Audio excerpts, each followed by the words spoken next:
All right, welcome everyone to the Be Healthy and Thrive podcast. I am Brianna here, your host, joining the beautiful Cordelia.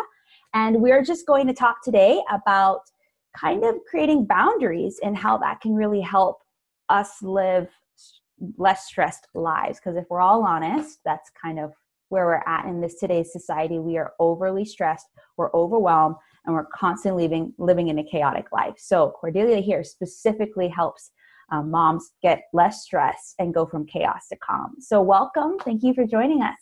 Thank you for having me. It's such an honor. Oh no, I was telling Cordelia earlier that when I started thinking about who could I have speak about stress, there was no question, like definitely her, because if you've seen her online or just know what she's about, she's really helping people go from that chaos to calm and replenish themselves and really find that place of self-care, which I think women especially very much struggle with. And so could you just kind of tell us a little bit about yourself, your story, and kind of what you do? Yeah. So I call myself the stressless mom of six, who is 45 years old, by the way, and I'm bringing that out because I can't tell you how many times I get either asked if I'm a sister of one of my teenagers. Oh, wow. Or I was at an event this weekend and someone thought I was a college kid. She said, so when are you graduating? And I was like, from what? And so I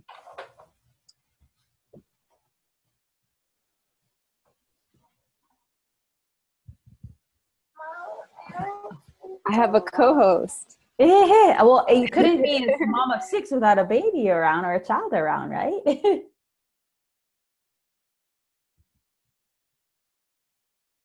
So we're having a screaming baby go out of the room with the door slam. So anyway, that's fine. You're stressed less. Yeah, I'm not going to stress about it. It does happen. So my 6 children are homeschooled, which is why they're here. My youngest one is 3. My oldest one's 17. And when I was, after having my first child, I actually had 2 miscarriages. And as a result, my second full-length birth.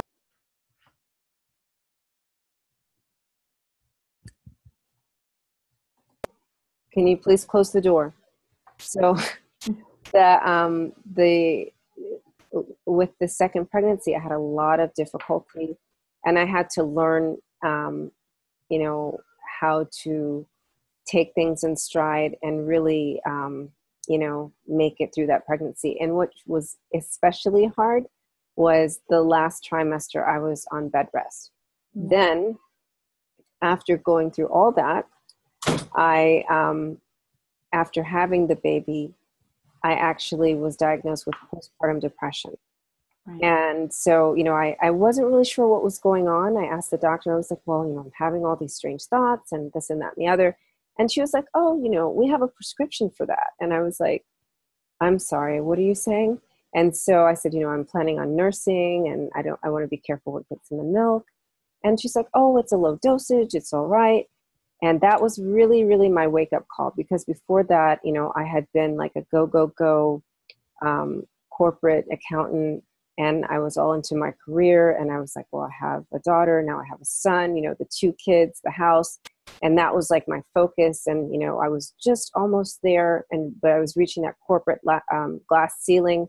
So that, I was stressing myself out career-wise and all those things. But then when she was talking about antidepressants, I was like, okay, this is the pullback.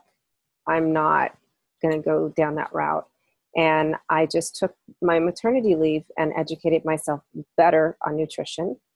My focus was, foods that will help me to have better milk for the baby, that will support me emotionally. And in that, I actually found out that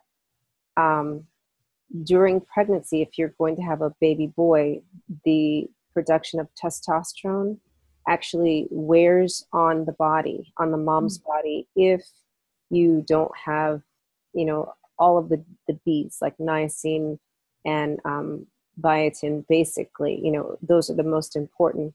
And then magnesium, of course. And we know that, our American diet is bereft of a lot of those things. And if I had known that during the pregnancy, you know, I could have saved myself many things. But I'm like, you know, everything happens for a reason, and that's totally fine. I had another son and everything was all right because I educated myself, you know. The other result of not eating properly during that pregnancy, I gained 63 pounds. Whereas with my first child, I only gained 25 pounds, you know, and within 6 weeks and nursing, lost all the weight. I was back in my clothes and I was like, oh, pregnancy is cool. Having kids is no big deal, you know? And then, you know, so this was like, you know, the real full understanding of the cycles that a body goes through as a woman, and pregnancy, and, you know, delivery, and all those things. So, and the other part of that was I was also diagnosed with having a little bit, what do you call it? Like my blood pressure was a little bit up. So I also needed to find ways to stress less. And so from there, and all the things that I learned postpartum, I just carried that on, you know, through my life. And I didn't, you know, at that point, I wasn't really planning to have another kid. I wasn't sure if I was going back to work or not. I ultimately decided that being home was a lot harder than going to work. So I went back to work for a little bit. And then I guess probably about 4, maybe 6 months later, I found out that I was pregnant again. And I was like, I don't know if I want to have a third child. Oh my gosh, you know, and there I was again. But ultimately I decided to not stress out about it. And, you know, it was better for me to stay home with my kids. And that I decided to go from working outside the home to homeschooling my kids. So that was, you know, like another transition. So through all my different stages and transitions as a mother, going from corporate, you know, focused on, you know, getting up that corporate ladder to, is that really what's important to me? Is that really what's important in life? You know, and just really honoring my body, mostly honoring my mind, centering myself. You know, that's really how I progressed. And I created the program that I, you know, started out, 2 years ago, calling Workout Around My Day, because that's what I felt I was really doing, right? Along with eating right and finding ways to reframe my mindset, I was also like moving my body, because that's one of the things I found that would combat the stress and the depression. And just moving more throughout the day helped to elevate my mood. And but now, working with clients, you know, over the past, I guess more recently, like just in the past year, when people are coming to me, you know, I started a new series of questions, right? So before it was just the basic, like, what do you eat? You know, what are your lifestyle? You know, what do you do? Where do you work? Da, da, da, da, da. So then I changed it to start asking more whys. Why do you eat that? Why don't you exercise? And that's where, when I peeled back those layers, it was like, you know what? I'm just overwhelmed. You know what? I'm just stressed out. You know what? There's just so much chaos in my life. And so that's where I moved from, you know, the Workout Around My Day to the stress less mom, because I found that my clients got better results when we pulled back the layers to find what were the whys, as opposed to focusing on doing what doctors do, right? You know, like fixing the symptoms. So, you know, you can give them a meal plan, but if they don't really have a reason to implement it, they're not going to do it. You know, because I actually had a client, and, you know, she got everything she wanted. She asked me for a meal plan. She asked me for an exercise program, and she did not. What did she lose? Maybe 10, 15 pounds. Her goal was to lose about 50 pounds. And we worked together for 6 months. Now, another woman, she didn't she didn't really want to lose weight. Her focus was she wanted to be more organized. She has 3 kids under the age of 7, and she homeschools. And she just felt like she didn't have enough order in her life. So we focused on that, and it surfaced like in the second month that she was like, if I had more energy, like maybe if I could lose a couple of pounds, I would feel better. And I said, well, let's not focus on that. Let's get you to the goals that you want, and get you some order in your life. And then we'll get to the other stuff. Well, what I found out with that client was, after working with her for 4 months, she ended up losing 20 pounds without a meal plan, without an exercise plan. And she had just gotten what she wanted, like the real fulfillment. She just wanted to be in a happy place. She wanted to get rid of the shoulds. And we got rid of her shoulds. And without trying, we lost weight. She lost weight. So I'm rebranding to the Stress Less Mom. And so by the end of the year, that'll be where my membership site will live and everything. But it's more, and even now I went to an event over the weekend, and the women I met there, I'm going to show you, this is what I had, on my sign-in sheet. Mm-hmm. So it says chaos to come with the Stress Less Mom.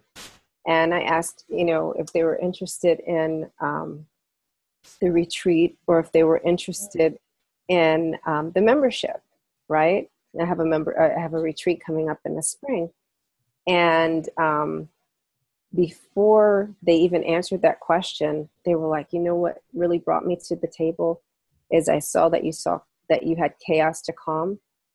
And then they started telling me their stories. There's just so much going on. And at the end of the story was, and by the way, I went to the doctor recently, and the doctor said, if I don't lose weight, then I might have some health problems. Mm-hmm. So it's never about the weight, like everyone's always, in the fitness world, right? In the health and wellness, we're always focusing on don't you want to lose weight? Don't you want to be? They don't. Nobody wants to lose weight. They want to lose all the stuff that makes them unhappy. Mm-hmm. It's the stress, mm-hmm. It's the chaos. It's the overwhelm. It's the, like, how do I figure it all out? What does life really mean to me kind of thing. So. Wow. If anyone doesn't listen now, I just think there's so much good to what you're saying, because really what you are trying to do, and I think you're doing beautifully, and we need more people like you in this industry, is that it's not about what's like on the exterior or even like the symptoms that are showing. It's really about what's going on inside. And, an interview I did earlier around nutrition, and this coach, she had really bad eczema, and she realized it was the toxins she was exposing herself to in every way, in the food, in her products. And she lived her whole life thinking this was just a concern. Like, this is something I just need to live with, and I just need to do better in these areas. But no one was really helping her get to the root of what was actually causing, this. And I think I love that you're doing that, because what you're really kind of telling women, like, you're telling them it's okay to be overwhelmed, but let's get to that place. Like, you want to help them deal with their life. And I think that is something that there's so much value to that and is needed, especially for moms who already feel so much going on, and really probably like struggle a lot with, guilt. Like, I'm not taking care of myself, but am I taking care of my kids and my husband? And just empowering them to really see that where they're at is okay, but you can help journey with them to be in a happier, calm place. It reminds me of Danielle Laporte, and just like the idea of, we set goals based on what we think we should, or maybe we should set goals based on how we want to feel. Like, what do we actually want from it? And I just love that you're journeying with women with that. So good. I'm chaos to calm. I want to be calm.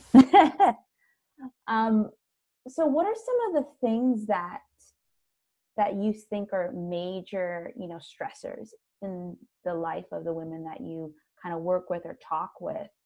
And kind of what do you kind of recommend for them to kind of move past that? Some simple steps. So obviously, it's a lot more than just simple steps at time, but what would you recommend for them? So one of the main things that I recommend is boundaries, setting boundaries. And what I tell my clients is there are 3 words that we need to change the usage for. Yeah. No, but, and yes. Okay.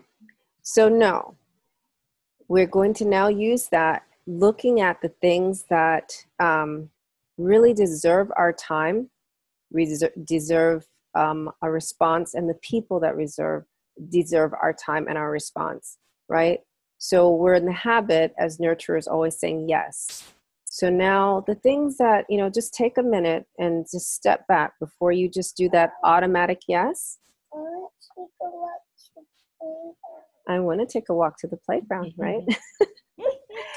And see, that's something you would say yes to, because I like to take my morning walk, and that deserves my time. And I enjoy spending time with her because she's my youngest one. And I love to be in nature. And I think showing, children demonstrating a connection with nature is very, very important. Now, something to say no to would be like my teenager that's coming and saying, can I have the iPad again?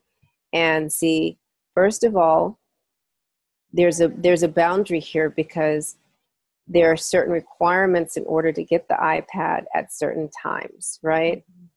And I'm already doing something, and that you're not supposed to be in my space right now.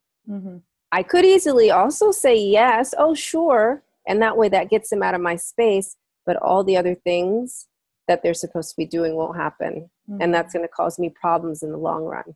So a firm no with a smile works.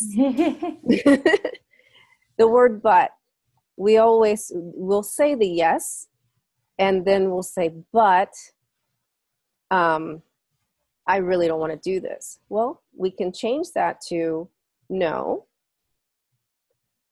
but if you'll honor our agreement, then maybe we can work out a way to do this later. Or no, we can't do this right now, but I will be available at 3:00. And then we can do, things at that time. If that time doesn't work for you, I'm very sorry about that. Would have loved to have helped you with that. And then, of course, the yes, I say, yes equals me.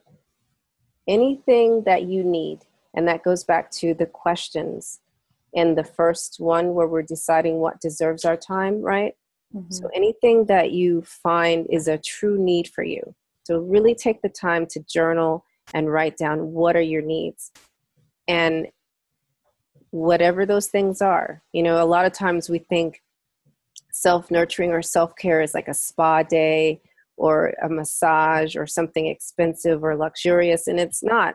Sometimes it's just being able to, have time to meditate alone. Maybe it's like actually sitting down and eating a meal and chewing your food, right? Being present while you're eating. Maybe it's choosing to just take a walk. And these are very important things. It's you're choosing to connect with yourself.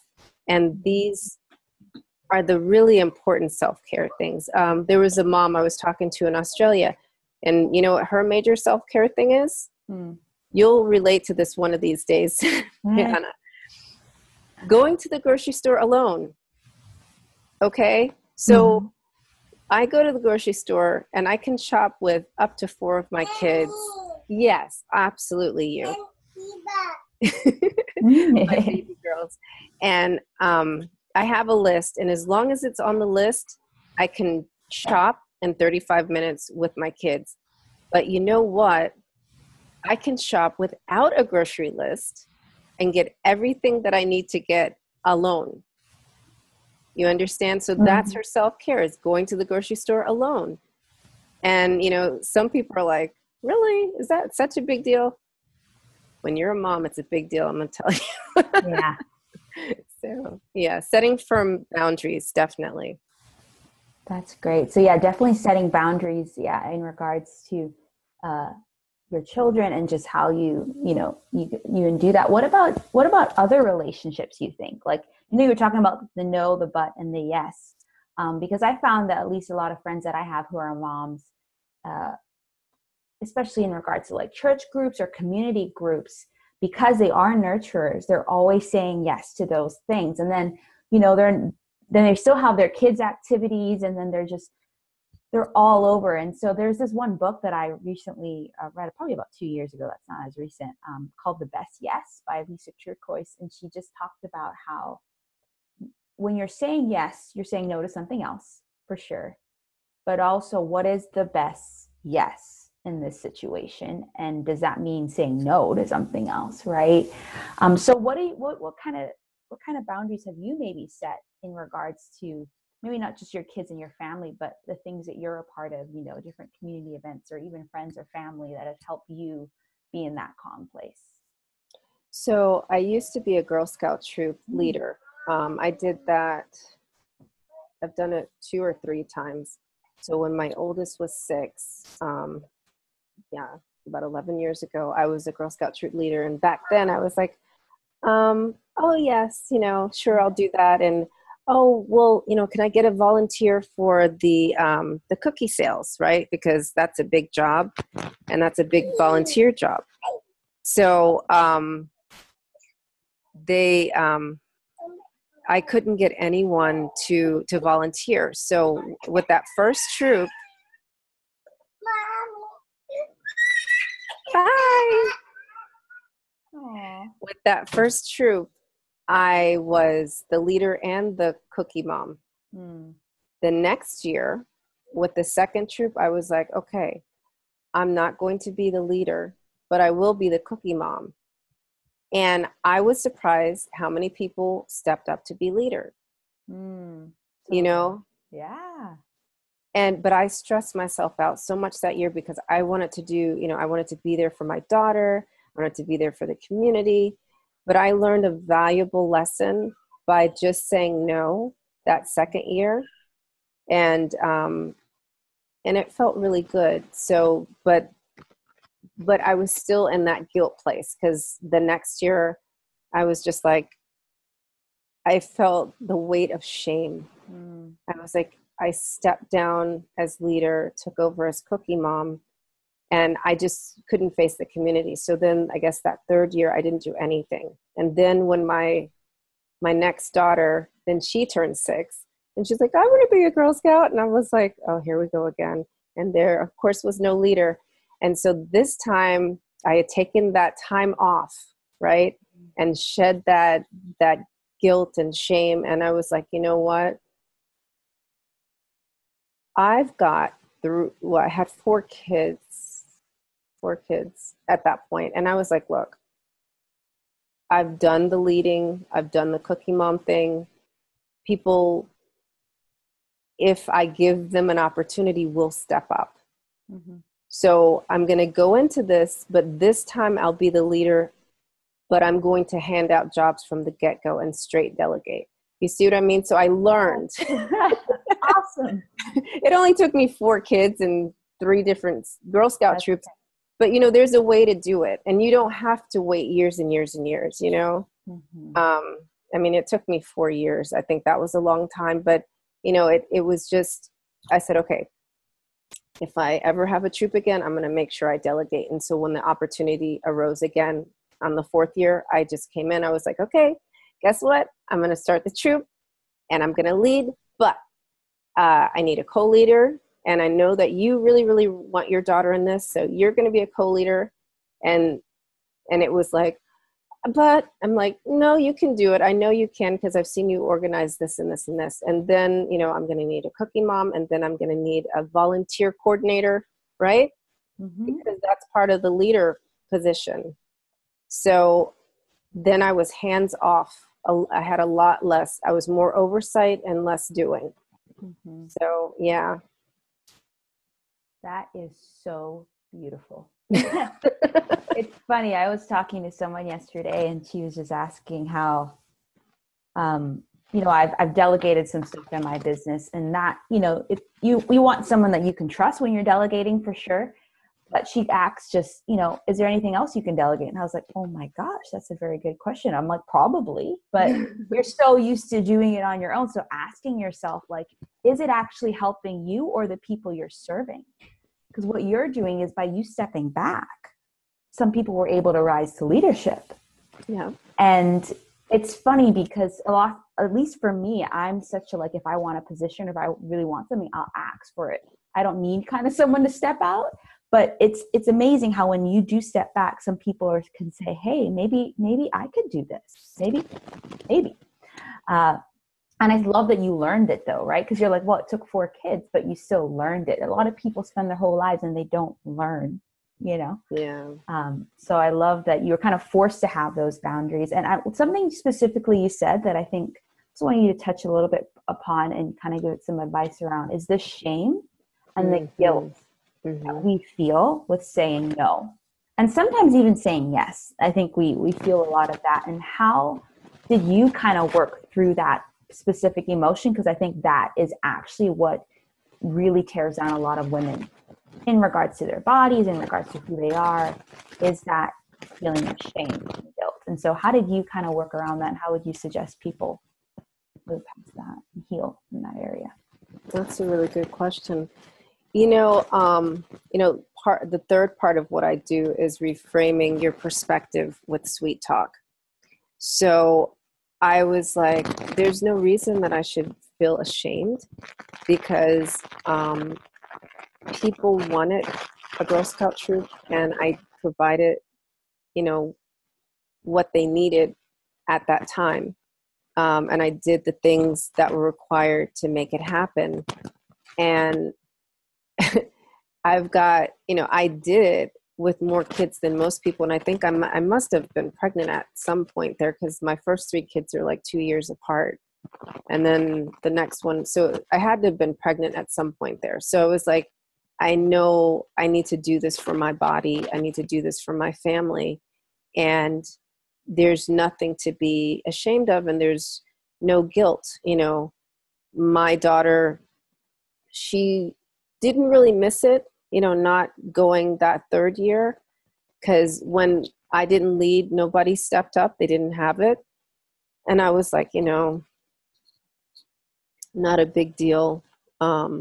Is sometimes you have to take time for your family. So I guess, there's a couple of things. I had grown up in a church and we were really, I know, right? Confusing, isn't it? So I had grown up in an Episcopal church and we were really involved in the church all the time and, doing stuff.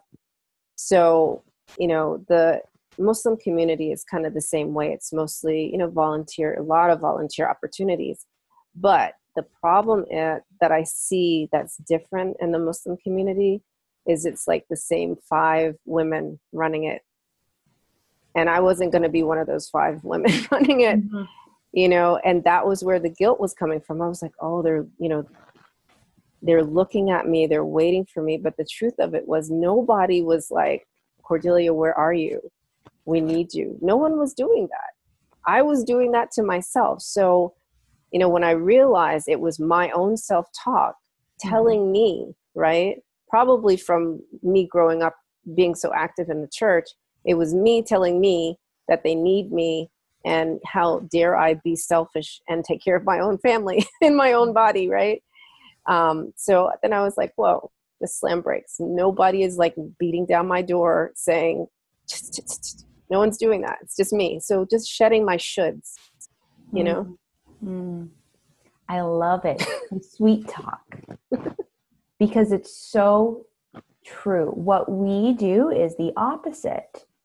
Some of the things that we say to ourselves and about ourselves is we would never say that about anybody else, yet we think it's okay, right? And I love that you really help women get to the place where they're talking and actually thinking very sweet things, like to say, I am, more so than I am beautiful, like I'm capable. Just all these things and learning to affirm that. because I do think that is very correlated to the stress, as the things you help them with, and just going to that calm place.